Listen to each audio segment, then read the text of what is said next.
میرا نام ریتو ہے۔ میری عمر 21 سال ہے اور میں BA سیکنڈ ایئر کی اسٹوڈنٹ ہوں۔ میں اپنے ممی پاپا اور ایک چھوٹی بہن کے ساتھ رہتی ہوں۔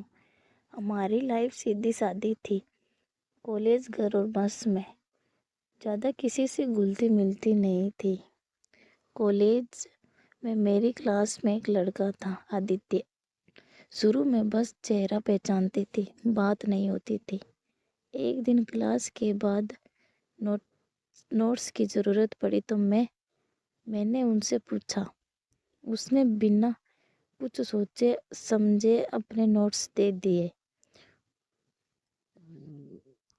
اسی دن سے ہماری بات شروع ہوئی۔ دھیرے دھیرے ہم روز ملنے لگے، کبھی کلاس میں، کبھی کینٹین میں۔ وہ زیادہ بولتا نہیں تھا، لیکن جو بھی بولتا تھا سیدھے دل پر لگتا تھا۔ مجھے اس کے ساتھ بیٹھنا اچھا لگنے لگا تھا۔ اب میں کالج صرف پڑھائی کے لیے نہیں، اس سے ملنے کے لیے بھی جانے لگی تھی۔ کچھ دنوں بعد اس نے میرا نمبر مانگا۔ میں نے تھوڑا سوچا، پھر دے دیا۔ اسی دن رات کو اس کا میسج آیا۔ گھر پہنچ گئی، میں نے ہاں لکھا۔ بس وہیں سے ہماری روز کی بات شروع ہو گئی۔ رات میں ہم دیر تک چیٹ کرتے تھے، پہلے پڑھائی کی باتیں، پھر دھیرے دھیرے پرسنل باتیں۔ اب ہم ایک دوسرے کے قریب آ رہے تھے۔ وہ میری چھوٹی چھوٹی باتوں کا خیال رکھتا تھا۔ اگر میں کالج نہیں جاتی تو وہ بار بار پوچھتا۔ میں بھی اس کے بنا خالی خالی محسوس کرنے لگتی تھی۔ ایک دن اس نے سیدھا کہا، ریتو مجھے تم پسند ہو۔ میں کچھ سیکنڈ چپ رہی، پھر میں نے بھی اس دن کے بعد سب بدل گیا۔ اب ہم صرف دوست نہیں رہے، ایک دوسرے کے بہت قریب آ چکے تھے۔ کالج میں ساتھ بیٹھنا، ساتھ جانا سب عام ہو گیا تھا، لیکن ہم دھیان رکھتے تھے کہ زیادہ لوگوں کو پتہ نہ چلے۔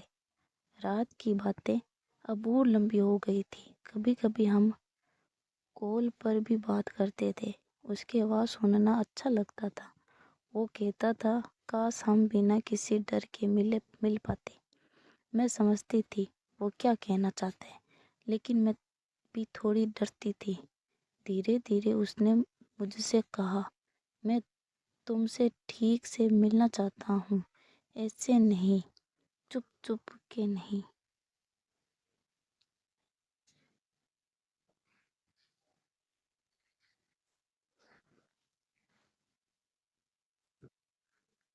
میں نے پوچھا کیسے؟ اس نے کہا جب گھر پر کوئی نہ ہو یا رات میں۔ میں چپ ہو گئی۔ یہ میرے لیے بڑا فیصلہ تھا۔ کچھ دن ہم دونوں نے اس بارے میں بات نہیں کی، لیکن ہمارے بیچ وہی بات گھومتی رہی۔ میں بھی اسے منع نہیں کر پا رہی تھی، کیونکہ اب میں اس کے ساتھ اکیلے سمے بتانا چاہتی تھی۔ ایک دن میں نے اس سے پوچھا، اگر میں ہاں کہہ دوں تو تم آؤ گی؟ اس نے ترنت کہا، تم کہو میں آ جاؤں گا۔ اسی دن کے بعد میں سوچتی رہی، صحیح غلط سب دماغ میں تھا، لیکن دل بس اسی کی طرف جا رہا تھا۔ پھر ایک دن موقع ملا۔ ممی پاپا کو کسی کام سے باہر جانا تھا، وہ رات تک واپس آنے والے تھے۔ گھر پر میں اور میری بہن تھے، لیکن وہ اپنی فرینڈ کے گھر چلی گئی۔ گھر پر میں اکیلی تھی۔ میں نے اسے میسج کیا، آج گھر پر میں اکیلی ہوں۔ اس کا ترنت جواب آیا، میں آ جاؤں؟ میرے ہاتھ کانپ رہے تھے، لیکن میں نے ہاں لکھ دیا۔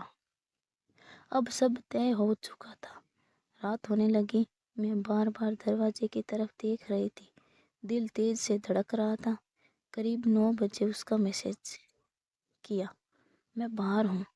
میں نے دروازہ کھولا، وہ سامنے کھڑا تھا۔ ہم دونوں کچھ پل چپ رہے، پھر وہ اندر آیا اور میں نے دروازہ بند کر دیا۔ گھر میں ایک عجیب سی خاموشی تھی۔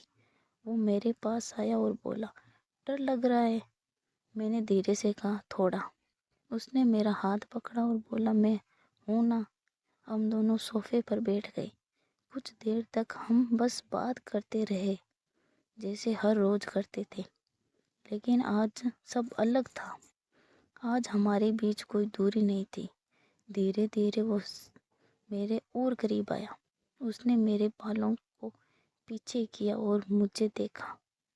میں نظریں نہیں ملا پا رہی تھی۔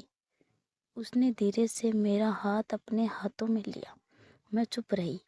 پھر اس نے بہت ہلکے سے میرے ماتھے پر کس کیا۔ میری آنکھیں بند ہو گئی۔ اس پل کچھ مجھے ڈر نہیں لگ رہا تھا۔ ہم دونوں ایک دوسرے کے پاس بیٹھے رہے۔ باتیں کم تھی، احساس زیادہ تھے۔ وہ مجھے اپنے پاس کھینچ لیتا اور میں بھی اب پیچھے نہیں ہٹتی تھی۔ سمے کا پتہ ہی نہیں چلا۔ اس نے کہا، ریتو میں تمہیں کھونا نہیں چاہتا۔ میں نے کہا، میں بھی نہیں۔ اس رات ہم کافی دیر تک ساتھ رہے۔ کبھی باتیں کرتے، کبھی چپ رہتے، کبھی ایک دوسرے کا ہاتھ پکڑے رہتے۔ پہلی بار مجھے لگا کہ میں سچ میں کسی سے جڑ گئی ہوں۔ قریب دیر رات اس نے کہا، اب مجھے جانا چاہیے۔ میں نے اسے روکا نہیں، لیکن دل نہیں مان رہا تھا۔ میں اسے دروازے تک چھوڑنے گئی۔ جاتے جاتے اس نے میرا ہاتھ پکڑا اور کہا، آج کا دن میں کبھی نہیں بھولوں گا۔ میں نے دھیرے سے کہا، میں بھی نہیں۔ وہ چلا گیا، لیکن اس کے جانے کے بعد بھی اس کا احساس وہیں رہ گیا۔ اس رات میں سو نہیں پائی۔ آج بھی جب میں اس دن کو یاد کرتی ہوں تو سب کچھ ویسا ہی محسوس ہوتا ہے۔ اس کا آنا، اس کا ہاتھ پکڑنا، وہ پہلی ملاقات۔